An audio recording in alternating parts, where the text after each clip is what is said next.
Good morning. I did that to my cat too. How nice. Thank y'all for being here. I'm Brandon. I'm a caffeine addict. Hi, Brandon. And I'm a local author. I have a couple books. I'll read just a couple selections from each one and maybe share a little bit about myself with you.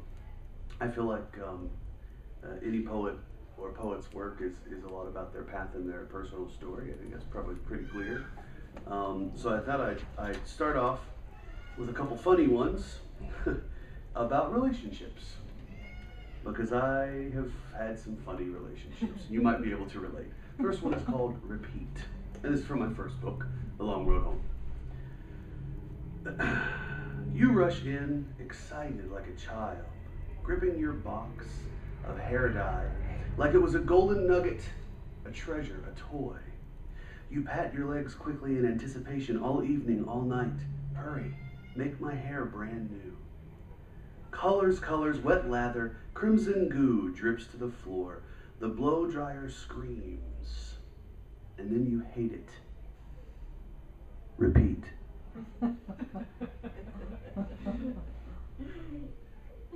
This one's called The Dirty Plastic Pitcher. The dirty plastic pitcher taunts me from the countertop, so regularly filled with syrupy pink liquid, I never drink even a single drop, but I have to wash it anyway. I promise I do more in relationships than complain. So my second book is from the back of a Thirsty Camel. It is here. I'll tell you just a little tiny bit about myself. So I'm a teacher at a school in California called Sophia University. And Sophia I teach at a distance primarily. I have the super cool privilege of being flown out to California a few times a year to teach retreat segments and some courses and get students started in the program. And then we all kind of splinter off and go to our own separate corners of the world. I've had students on every continent except for Antarctica. I've been doing it for 10 years, and it's a specialized school for what's called transpersonal psychology, which is, if people ask me for my elevator speech and I give them a 2-second idea, transpersonal psychology is a marriage of psychology and spirituality. I'm a Buddhist and a Buddhist teacher and have been for almost that whole time as well. And I am really inspired by the work of ecstatic poets, such as Rumi and Hafiz. We all know them. I started emulating their work in a way, and am on my own journey towards finding my authentic voice in that specific kind of niche, that realm of ecstatic poetry. So that's really what Thirsty Camel is all about. And so people ask me, in so much as, what is transpersonal psychology, a marriage of psychology and spirituality? I say that ecstatic poetry is a marriage of poetry and spirituality. So that's kind of what I feel like, that's my medicine at this time in my life. So I'll read a few things from Thirsty Camel, if I may. Just a couple kind of selections I feel moved to read, and then a little story, and then I'll be done. This one's called Birth of the Artist. It goes like this. I once read that art is pain. That might be true for some. But I prefer to think that art is longing. After all, what is pain but longing for the truth? We would be wise to understand that longing can create an illusion, a faulty sense of separateness between one's beating heart and the waking, walking world. You might come to a different conclusion, but after all I've seen, it seems that the greatest art is made by those who hold their longings like the reluctant parent who didn't really want this child, but knows as well that the greatest gift they will ever leave emerged the day she was born.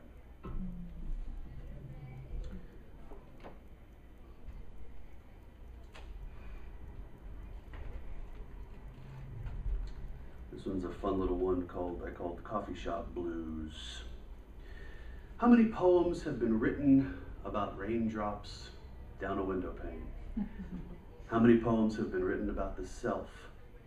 I used to be able to churn out a dozen of each over a cup of coffee, but now it's time to write about the things that really matter. We've been here for hours and I haven't said even the first thing I sat down to tell you. But that's okay.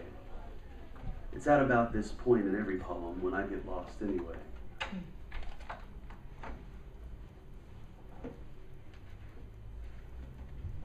This is my ode to winter, and it feels appropriate for this time of the year, and it goes like this. Oh, winter, I can feel your reluctance, but we both know that your days are numbered. So if you could find it in your heart, that heart that's normally filled with icy road morning drives, frozen pipes depriving bathtubs of their glug, and winter clothes like prison clothes that hide the best parts of us away. Listen, I miss my back porch, and poems written at my kitchen table are the worst kind of shit.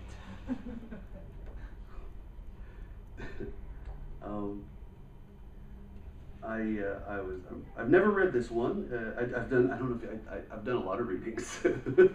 I've never read this one from Thirsty Camel to this point. It's called If You Love a Poet.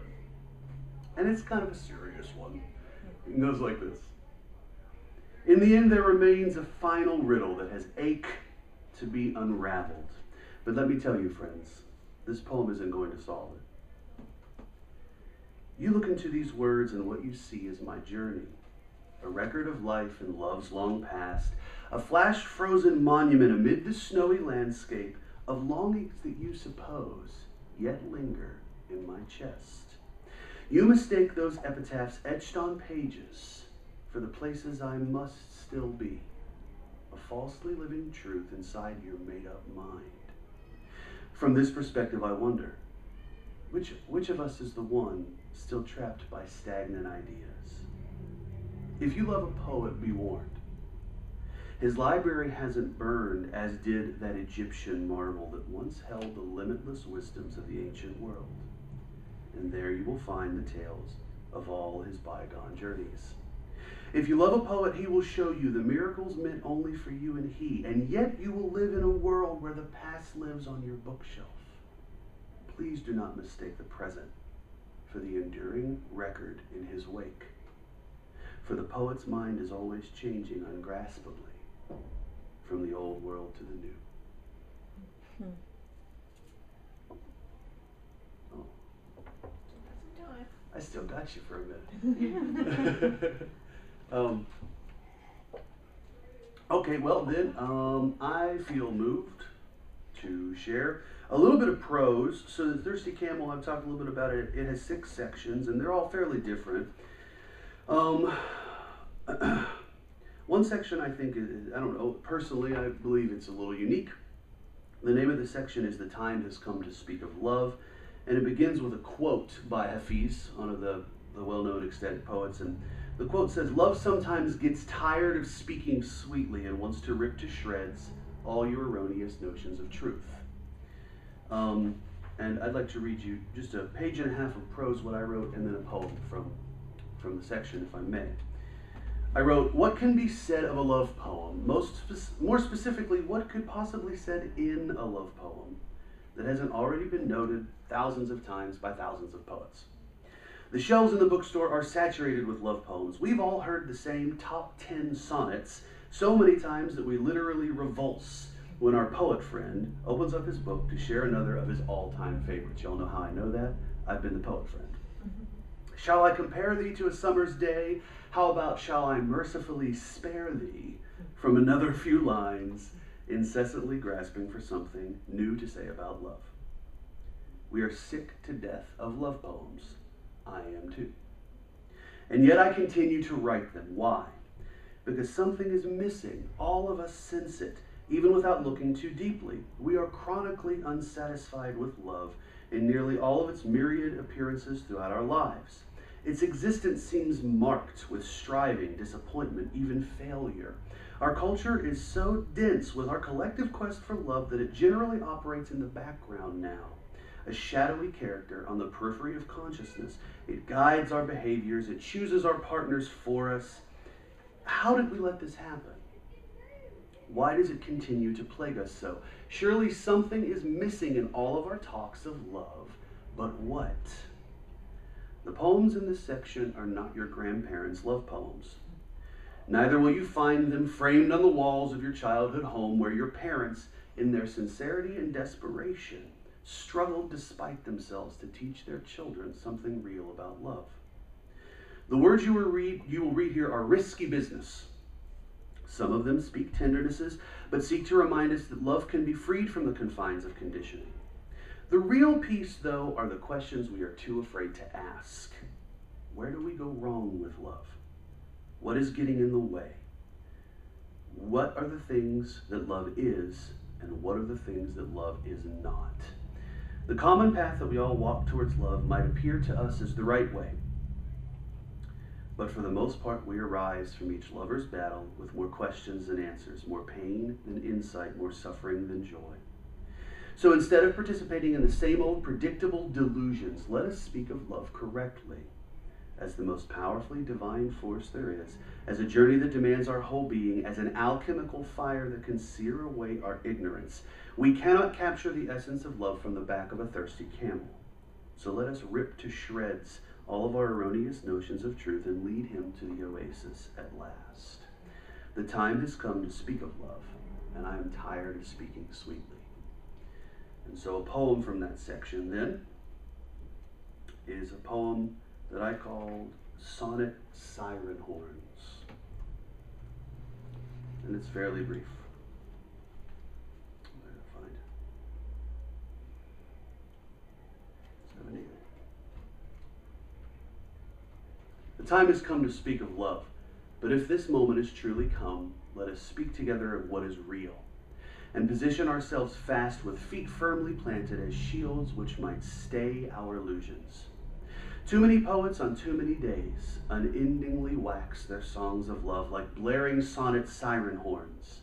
They hope to convince us that their longings can take shape in our hearts. What an intrusion. But when we look deeply, the wisest of us will find that all the love poet is seeking is to fill his own void with the crumpled pen and paper odes of yesterday. How do I know that this is so? Because I myself am the finest ode maker that I know.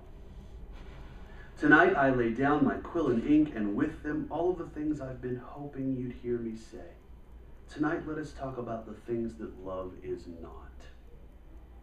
Love is not our ceaseless grasping, the thousand wanting hands that spring from our chests. This says far more about what we lack than what we need.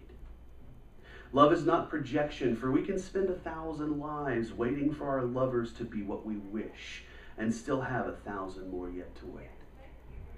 Love is not the sugarcane trees that bear fruit to sate a starving man. His hunger is for his own self, and no kiss could ever hope to fill his belly with God. You were born knowing that love is simple, but to be free from all of your illusions of love, you must first have loved and fallen.